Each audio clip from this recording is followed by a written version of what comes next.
Good morning. This was a nude. Well, it's a nude. You can see that. And I'm going to just make it into a landscape. I'm doing some works on paper for my solo and for the affordable art fair. And so I thought I'd just give you a quick demo of how to make a nude into a landscape. So basically I've got a lot of materials here, and I turn it on a side, boom. And what happens is then clip it to the board. And I've just put this one here. This piece here was actually a cut off piece, torn, and I'm just going to put some black tissue paper on, and I'm going to cut some back, so you're not going to be able to see anything about the nude. It won't be recognizable, but just using the materials and the lines that I've got here now to make it into a nude, not a nude, a landscape. So I've got black tissue paper here. It's quite fiddly. The idea is to coat the whole lot with glue, not just bits of it. And I'm just going to put it on like this. So I use PVA glue. And I just put it on there, and that just blocks out too much going on. And I just love doing this. I don't tend to do it enough.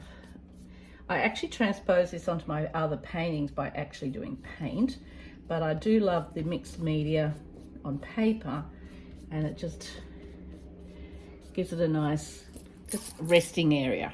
So I'm going to wait for that to dry, and I'm going to probably put some white paint on as well, and just get rid of all this too much going on and make it a nice quiet area.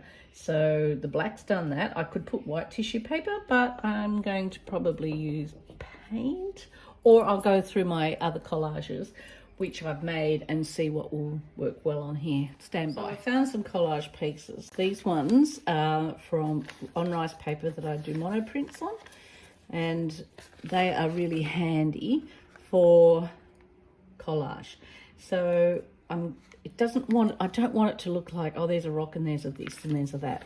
It's just a matter of giving a feeling. So I quite like the plain white of the tissue.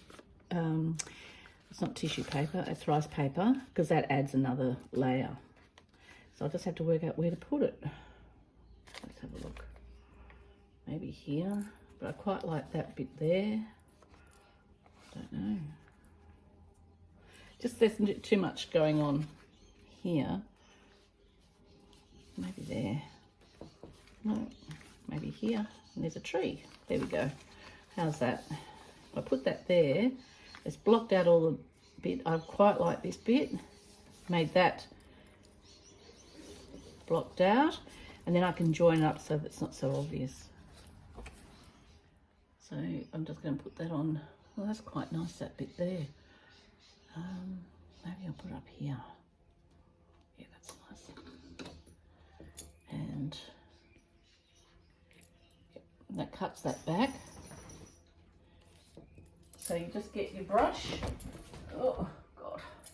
So I put the glue all over, right to the edges, and I'm just going to smooth this out. I don't really want creases on this. I've got creases on the tissue paper, but not on the rice paper.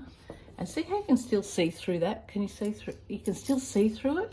So you're not blocking it out completely like in the black. This black's also nice too. With black tissue paper, you can get, some of them have got aubergine colour, and another colours have got the blue, and this one's got a blue, so it's really yummy. See how this is looking more interesting now? Okay, let's get back to it and have a think about the collages. So now I'm going to do the white paint. That will just do another blocking out and get some form. Now, it would be a good idea, and yes, Vanessa, I will do that, get a charcoal and decide on what you're going to draw before you put the paint on. What a good idea. Okay, I'm going to use this photo here from this photo book I've made, and that just gives me a reason to put lines in, and look at this nice corner up here, create that, the lines going up here, and the foreground. So foreground, middle ground, background, and that's what I'm going to do. So yep, have a think about it, and that's when you put the paint on, scratch back. Let's do it. So I like this corner up here. I don't know if you can see it. Up here, I like that. I'm going to keep that pretty much like that. I'm going to make that bit darker. I might just put those trees in here at the foreground. Now, I'm just rolling my brush up so that it's not too much a straight line, and that lets the black come through a bit. And I'll just, don't want it to look like a power pole, but that brings the foreground. And you don't want too much blocking in paint. And then I'm going to do this other tree, which is basically, and there's another one just here, I think. Could be a branch. Oh, now branch. Okay, yeah, okay, that's all right. Dry brushing, which means you hardly touch the paper and it just catches on all the yumminess. Like hardly touching. Right. See, all of a sudden, now it's got form. Don't know what that bit is there. Artistic. All right. Don't be too much detail. Okay, I'm going to come in here. I'm going to come in here with some black and get rid of this straight line. So I've got some black ink and I'm just going to, shit, where's my picture? Where is my picture? Mark said that guy that supplied the wood is being... You really do need something to draw from. If you do it in your head, you end up with straight lines and all that. So I'm just going to put this darkness in here at the top. And to do that, I'm using the ink, and the ink does dry lighter, so you'll be able to see that working going through there. And then I quite like, I'm going to draw this tree in over the top. And that's coming in. And see how it's bleeding a bit? How yummy is that section now? Nice. Okay, a little bit of a splash. Can't go wrong with a bit of a splash. And it's absorbing differently to the other paper because it's the rice paper.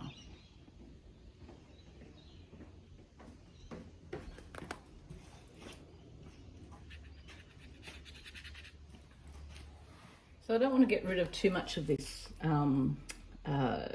background, the nude, because she can come in handy. So I'm just going to use shapes to actually create more interest. So I'm using this black shape here. And because there's some interesting materials on here, it's resisting. So this, I can't remember what I did with this. It's a long time ago that I painted it. But it's got, obviously, by the looks of it, it's got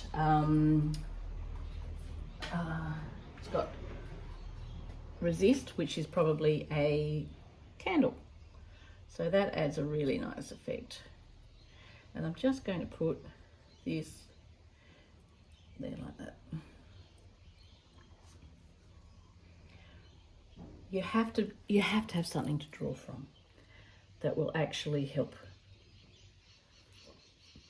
Otherwise, you just do all the rocks the same colour, size, there's no interest, and it's amazing, all these little bits and pieces that you pick up. Okay, so I'm just putting in some darks and lights. I'm going to try and hide the fact that this is a collage, but then it doesn't matter too much.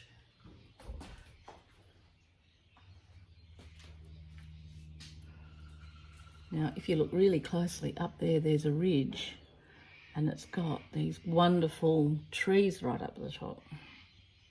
Anyway, I'm just going to keep fart-assing around. So what I'm saying is get an old painting, turn it on its side, get out your book, your photo, whatever, use your collages, use your different mediums to create a whole new picture. And you don't want to block out all the old painting because that's what makes it really interesting.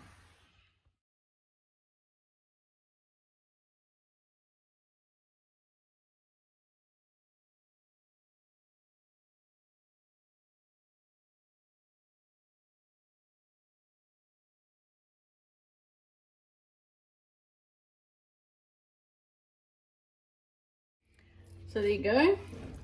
Now it's a landscape. So I've used collage, ink, charcoal, white paint, and some, this is a rust red oil pastel, and I quite like using that as little finishing touches. It's very easy to put it everywhere, so I try not to. And basically just try and keep it simple and not too complex and not too much as though someone's just thrown up on it, and just fiddle with hiding the collage and making a variety of marks. So yeah, I'll probably keep fiddling with it because I always do, but it's a lot better. Okay, so I'm pretty happy with that. Not trying to reinvent the wheel because I just flog these off for not a lot, but they're quite good to as fillers for people who don't really want large works. So I used that picture that I had as an inspiration, and then it's never recognizable as a particular photo. It is just a reason to paint the shapes, the darks, the lights, put in the stuff. This two here is what you don't do. So I've had to, by putting these two, one problem is there's two. The other one is that it's so central. So I've actually balanced it up by putting others on the outside so it's not so bad. So put a mount around that and it'll look really quite nice. And so yeah, I'll probably just sell that at my solo coming up. And, or turn into another collage for a large painting. Now that's even more, now that's exciting. Or use this as a base to make a big painting. And that's what I love to do.